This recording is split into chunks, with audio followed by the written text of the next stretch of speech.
breaking down everyday workplace issues and diagnosing the hidden sickness, not just the obvious symptom. Our hosts, James and Kobe.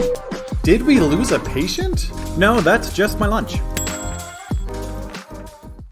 Hey, thanks for joining us. I'm Kobe, he's James. So let's get started with a question. Why is employee engagement so difficult? This is a huge question. And we've built our entire business around answering this question. Training programs, all of our, this is what we do. So for the sake of trying to keep this conversation somewhat contained to our, 35 to 45 minute goal for our podcast, I think we need to be a little more specific in what we're going to answer. And the approach that I think is going to be the best starting out is to focus answering the question of why it's so difficult by looking at our current approaches and strategies to employee engagement and how they often make it more difficult. Using our old standard leaky bucket analogy, what we need to do is start plugging the holes before we start adding more water. So why is it so difficult? A big part of that has to do with how we understand engagement. And there's a whole number of pieces in there that I want to talk about. But where I want to start is probably not a big surprise, by crapping on social media in general. Social media has ruined, in my opinion, it's ruined the term engagement, because engagement, the way that we commonly view engagement now is through the social media lens of likes, of comments. If I have responded to you, I am engaged. And this mentality has not just permeated social media, but it has now translated to how we consider engagement in our workplaces. If I ask you a question, if I give you a survey and you fill out that survey, that is engagement. And that's how we measure engagement. And that, I think, is a fundamental flaw that contributes to why it's so difficult to create employee engagement, or more specifically, engaged employees. Yeah, and we actually have an article on our knowledge suite that breaks that concept of social media's impact on engagement around the term engagement and how we understand it. Because as you said, the new understanding of the term engagement, I think, is a fundamental linchpin into how we as individuals, as professionals, and as society look at what engagement is, successful engagement, what that looks like, and how we measure that. Because you're right, it's more about like touch points, it's more about interactions, and the term engagement's almost become a synonym for touch point or for interaction. When a company is looking to create engagement in employees, they may unconsciously be thinking of it in the terms of touch points and interactions. And then then they're like, well, I hear all this. There's a lot of great research on the value of having engaged employees. Mm-hmm. Like Gallup does tons of research annually.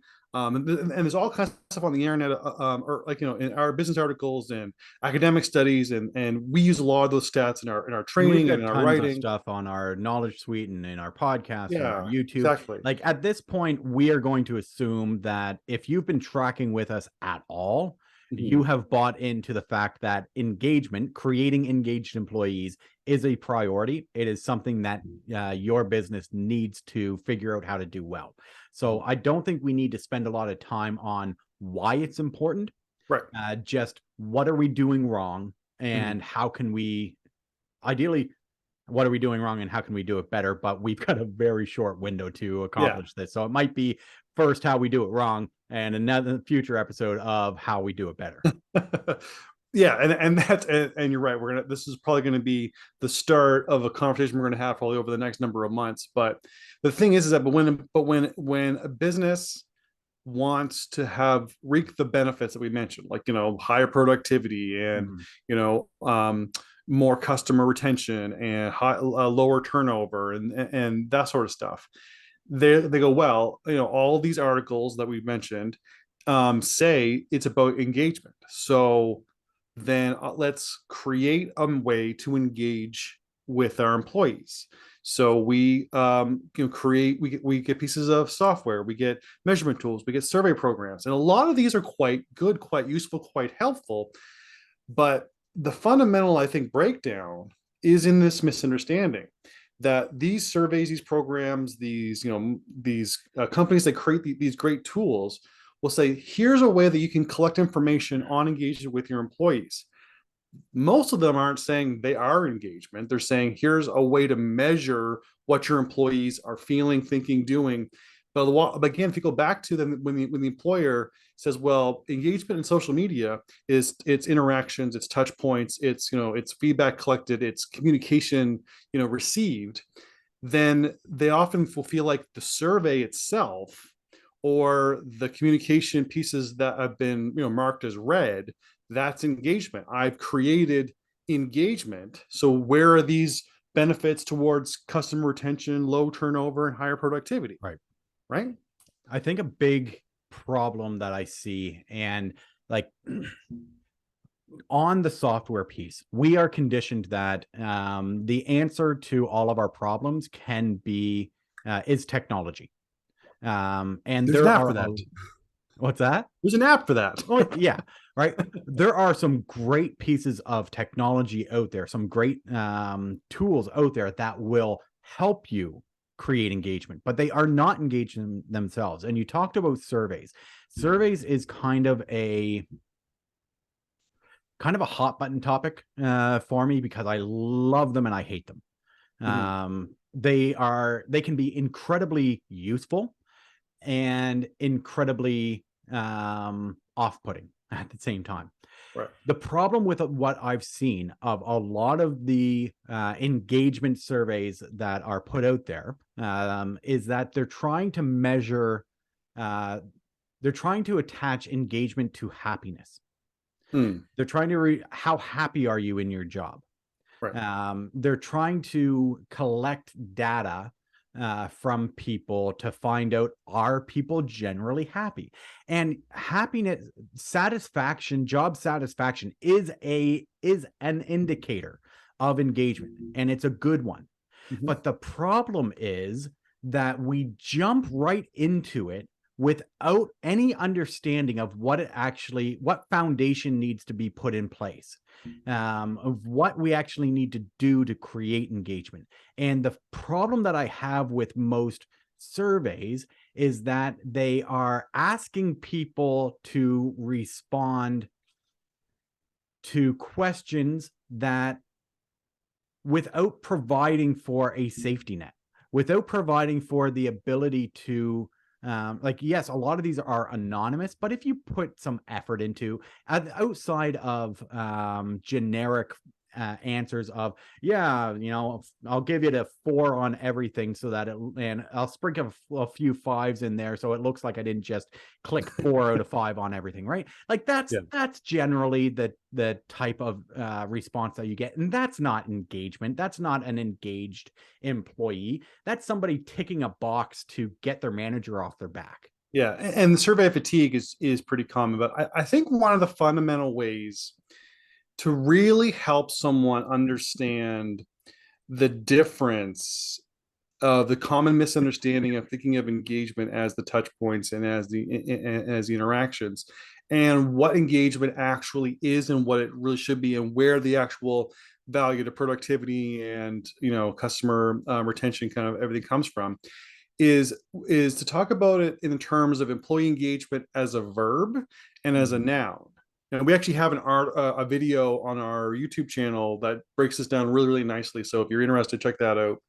Actually, I think I'll put a lot of links to some of the articles we're going to reference on our YouTube channel, on the video of this episode, on our YouTube channel, on solutions explained by Roman 3. Just if someone wants to learn more about these topics, I can just cite those articles and put the links right in there, embed them in the description. But for now, I'm going to break down employee engagement as a verb and break it down as a noun. So, employee engagement as a verb describes the process of soliciting feedback and keeping staff in the know. It's important, but it is a communication activity. It's about engaging with employees. Right. And that's the touch points, and that's the interactions, and that's the surveys. You have engaged with them, and you have collected something from them, but it's mostly about communication or about a box to check. Whereas we talk about the value of employee engagement, the way that Roman 3 talks about employee engagement and its vital role in your workplace culture, is using the term as a noun, having engagement in employees. Right. And that refers to the level of optimism, enthusiasm, and motivation that employees have in their jobs, how they find meaning, how they find encouragement, how they find respect, and how they get that from the job and from the culture that they work in.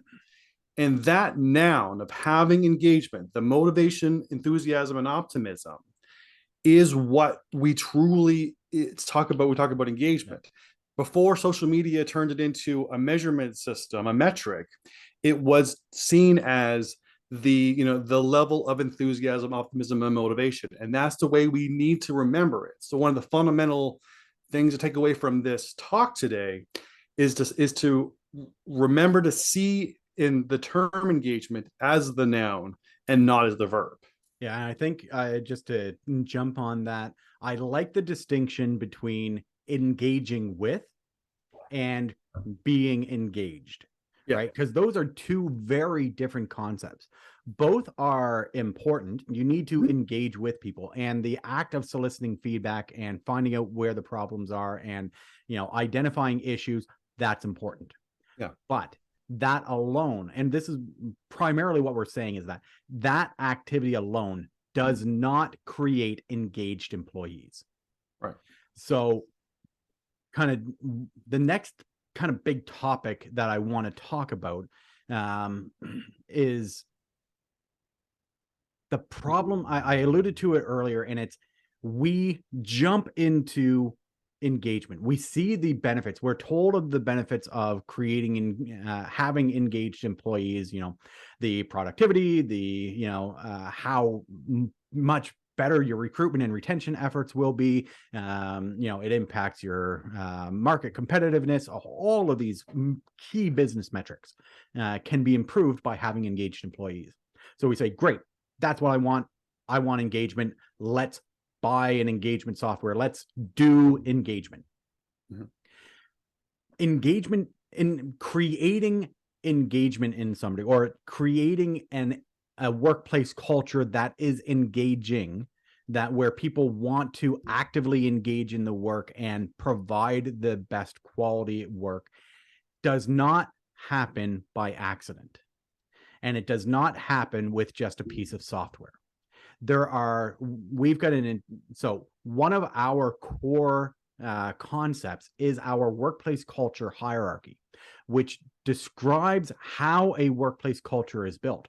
And engagement is high up on the hierarchy, right? In order to have success at engagement, you need to first work on the foundational pieces. And it starts with reducing or eliminating job dissatisfaction. Our base level is compliance. And we're not talking about just complying with with legislation. You have to comply with legislation. Let's be clear. But that's not what we mean when we're talking about compliance as a stage of the workplace culture hierarchy, right? We're talking about, are you complying with employee expectations? Do the factors of your workplace comply with the expectations that they are competitive, that they are sufficient, and that they are equitable? You have compliance, you have psychological safety, because if you don't create an environment where people actually feel safe to share, to speak up, to explore without the fear of reprisal, right? It's not about, and I mentioned this in previous conversations, psychological safety is not about confidence, how confident somebody is to stand up and talk. It's about how safe people feel to stand up and talk without the fear of reprisal, right? You're never going to get honest feedback in your surveys, in your engaging with, if you don't have psychological safety. Yeah. The next stage before, maybe we'll throw a link to the hierarchy, because this is the problem with this question, is there's so bloody much that we can talk about. I'm trying to cram as much as I can into a short period of time. But compliance, psychological safety, the next stage is inclusion, because before people can give their full self to the job, they need to feel like they actually belong. How do you create belonging for everyone in your workplace? We've talked about inclusion versus integration. Check it out. It's a great talk. But all of this to say that engagement is the fourth level of the hierarchy, and we jump in guns blazing thinking we are going to do engagement. We will create engagement. We will implement this one tool software, and we will have engaged employees, without recognizing all of the things that have to happen to have lasting success. You can white knuckle it and just push these things through and have some success with engagement without meeting every of the earlier stages.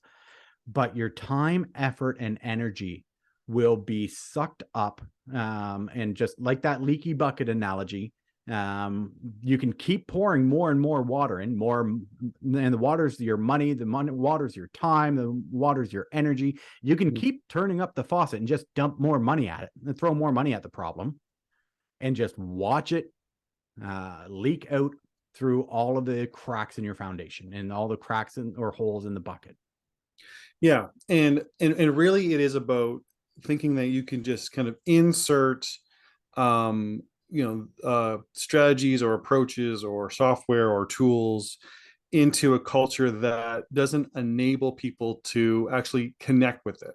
That's when you get the kind of survey solutions that James was kind of talking about, where it's more about getting the survey done so your manager doesn't bother you to finish it, than actually reflecting on, how do I actually feel? How engaged am I? And wanting to share your true and honest feelings.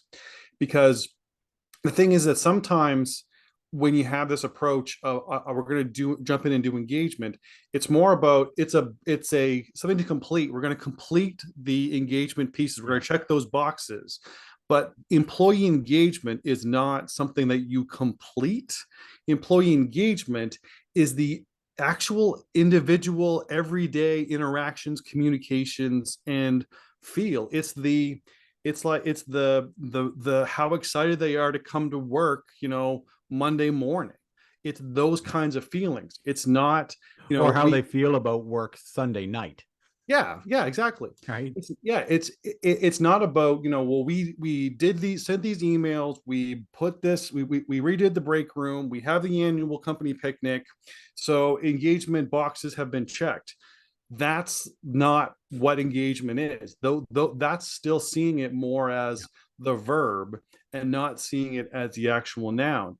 And the hierarchy, again, the stages of complying with expectations, creating psychological safety, providing inclusion and belonging, and then creating engagement, is how you sustainably work your way up to it. Because when people have had the job of satisfaction removed, feel psychologically safe, feel included and connected, then they can actually start to have enjoyment and motivation and optimism and enthusiasm for their work and their coworkers and the company as a whole.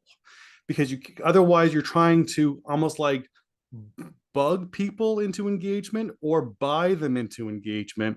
And like James said, you can kind of white knuckle it and you can throw a bunch of money at it, and that'll work for the short term, but it won't work for the long term. You have to secure the foundation to actually get yourself to a point where it becomes a natural consequence of effort rather than a forced, approach so you can check the box.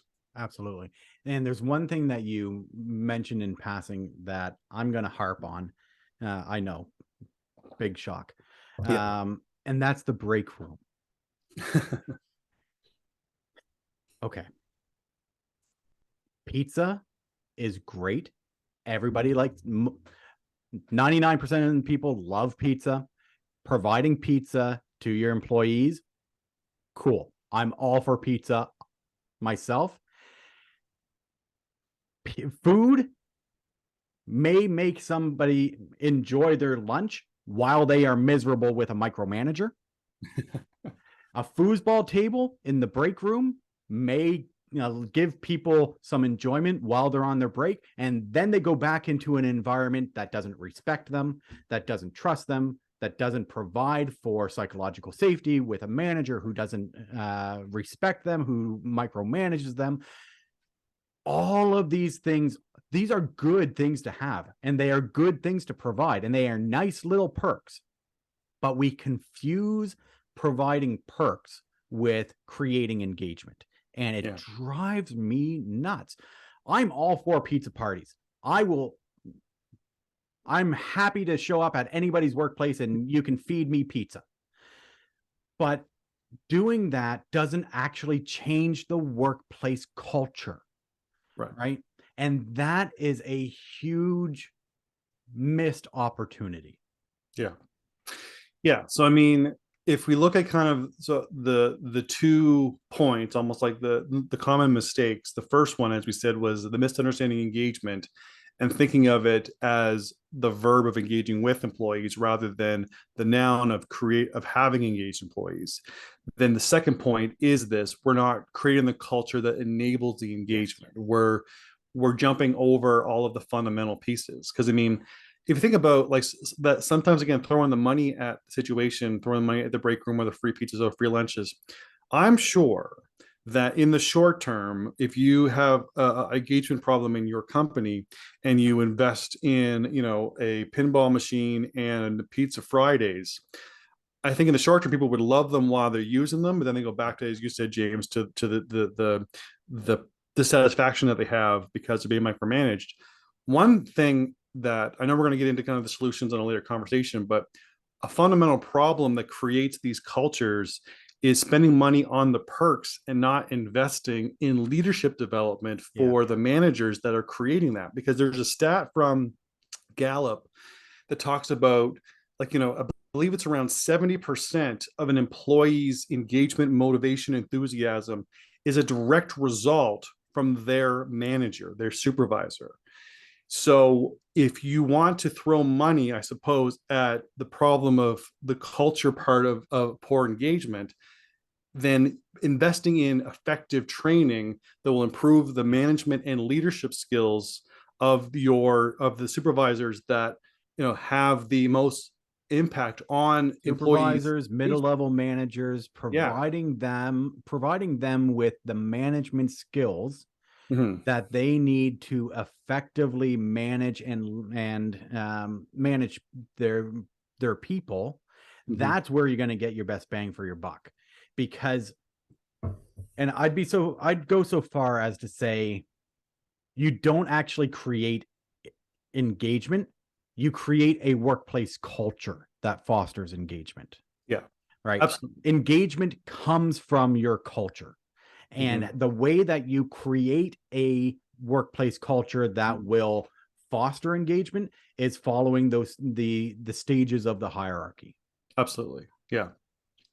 So I think let's move on to the kind of the third main point that we kind of wanted to talk about. Again, trying to keep this contained and not make it a 7-hour podcast. And we kind of I can do it. Challenge accepted.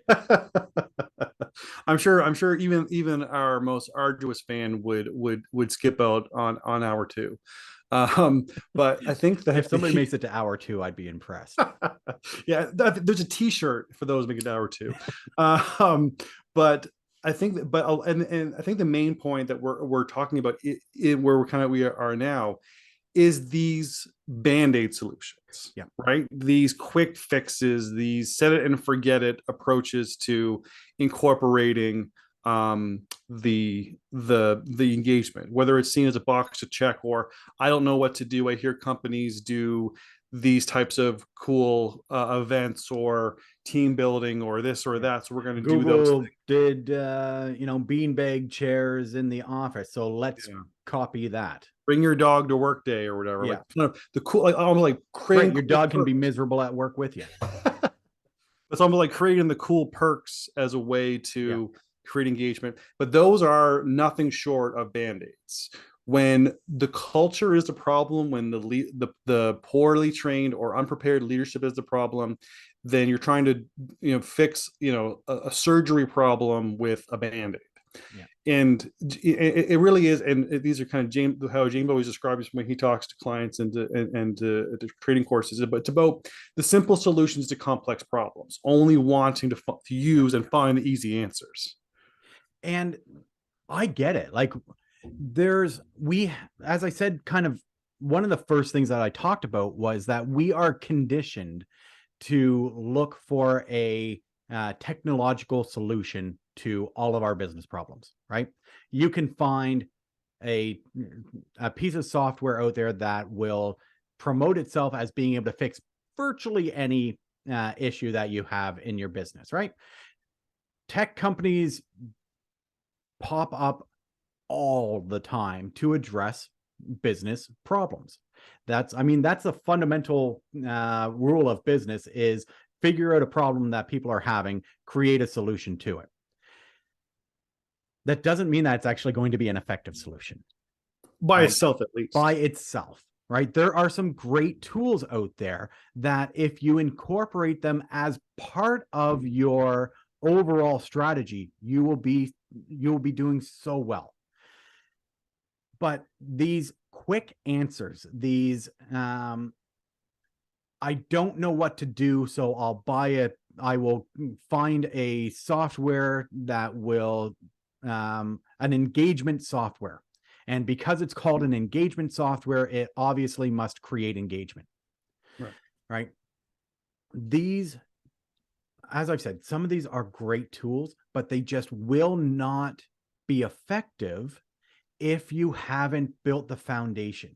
There are very, very few times in life are there simple, quick answers to complex problems. Mm-hmm. What's true in our personal lives, what's true in life is true in business, right? Yeah, for something that is complex, like people, and you're trying to manage the complexities of individual motivations and where people's backgrounds and experience, and to bring them all to the same level of engagement using one strategy, using one piece of software, it's just not realistic. Yeah. I mean, and it's funny because and often I think the desire for the quick fixes, the band-aids, it's not that people are undervaluing, I think, the effect. It's almost like, but they're I think it comes from they're busy, they need a solution that will make a change now. But part of it is that you kind of need to step back and say, these issues are complicated. People with, when you consider human psychology, when you consider, the diverse needs and abilities and backgrounds and mental health issues and the labor market and the cost of living and all these things like that, and personal stress and the interpersonal conflict, to think, and you say, all these things are where the problems come from. So an automated communication tool is going to solve that issue. Yeah. Right. Like, and again, it's that you kind of need to just take a step back and realize that, the set it and forget it approach, or these, short term, people will be like, hey, cool, this is fun for 5 minutes. Those drop in the buckets are going to actually end up doing more harm than good, because if you invest in it and you see success, and then success doesn't last, then a business might say, well, nothing makes these people happy, forget it. Well, let's just deal with unhappy employees because it's impossible to make them happy. Yeah. And then they don't actually do the real things that will give them the effect they're looking for. And so there's danger in these band-aids if you don't see the full picture. And again, in part two is like, not to make sure that you're trying to fix the real problem with the wrong solution, like trying to fix micromanagement with a company picnic. Yeah. And I get it. I know why this happens. I see the good intent in investing in the software, because it's still an investment, right? It's an investment to purchase the software. It's an investment to implement it. It's an investment of time, money, energy that you are investing in because you want to create an environment where people feel engaged. The challenge is we often default to a technology solution because we're all operating at capacity, right? We're all, like, as business owners, as managers, like we're busy. We're busy splitting our time between working on our business and building, growing the actual business and structure itself, while we are also in the midst of it, right? There's a ton of stuff that's on our plates that we need to find a way to offload some of that. So we look to technology to do that. We know the importance, so we find a technological solution that will help us do that. The challenge is that the best thing that you can do is to actually invest in training your supervisors and managers, to provide them with management skills, to avoid those deaths of the three deaths of management, the micromanagement, the self-sabotage, or three deaths of leadership that we talk about. These things require time, energy, and dedication. Mm-hmm. They are worth it, though. If you're still with us after this, I don't know how long we've been ranting so far, but probably half an hour or more at this point. If you're still tracking with us, it's because you want to create a workplace culture where people can feel engaged. The best thing that you can do is to learn more about the workplace culture hierarchy. Kobe already said he's going to drop some links in the YouTube video description when it's up on YouTube. You need to build the foundation of removing job dissatisfaction, creating psychological safety, creating a culture where people are included and feel like they can belong for who they are, and then moving towards creating engagement. If you follow those steps, you will be successful, but it requires dedication, time, and energy to do so. Yeah, and so for those listening on the podcast platform, you can find a lot of this information on our knowledge suite at academy.roman3.ca. And the one last point I want to kind of just briefly mention before we kind of tie this whole thing up is, you kind of mentioned this too, about happy employees aren't necessarily the golden standard for identifying engagement. We actually have a webinar that we talk about the workplace culture hierarchy and the engagement level of it. And we tell a story of a client of ours, and it's actually representative of a lot of different clients of ours, where very gregarious, happy, supportive CEO that had a very was very inclusive and created a very psychologically safe workplace, but he didn't have the management skills to create the motivation, enthusiasm, and self-drive in his employees. He figured if they're happy, that inherently creates the engagement. Yeah. But the whole point of the hierarchy, and complacent. Yeah, it was, but what it was he was resting on his laurels when it came to at happiness.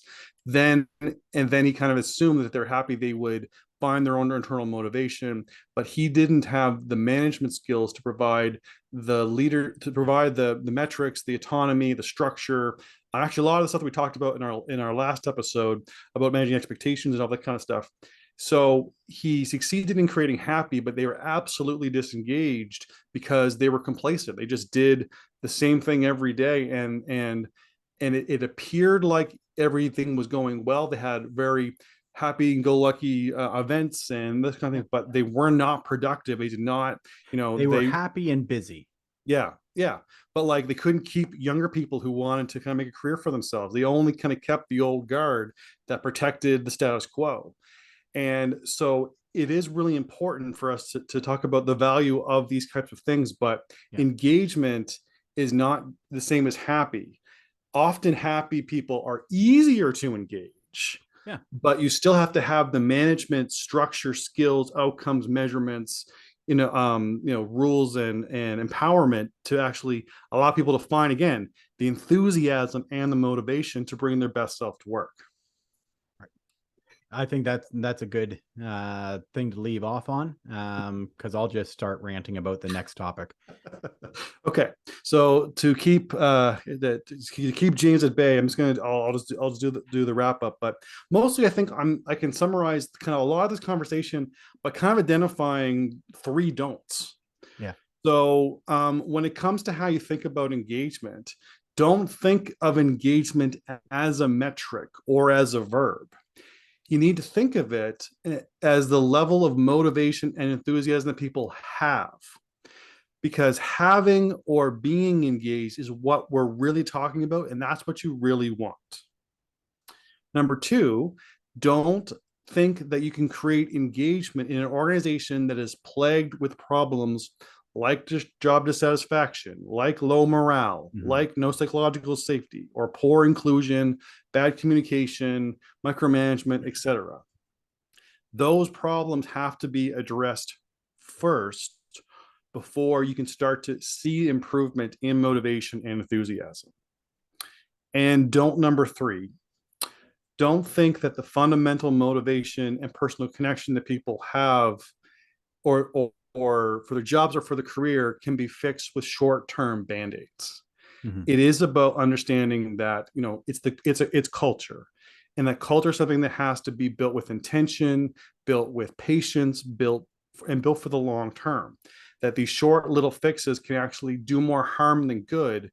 If you're not seeing the success you expect from your investment, you may not invest in the real solutions when presented to you. Right. So I think those 3 don'ts can help someone understand the holes in the bucket that they need to plug before they can actually start to look at the best practice to start incorporating real effective engagement strategies.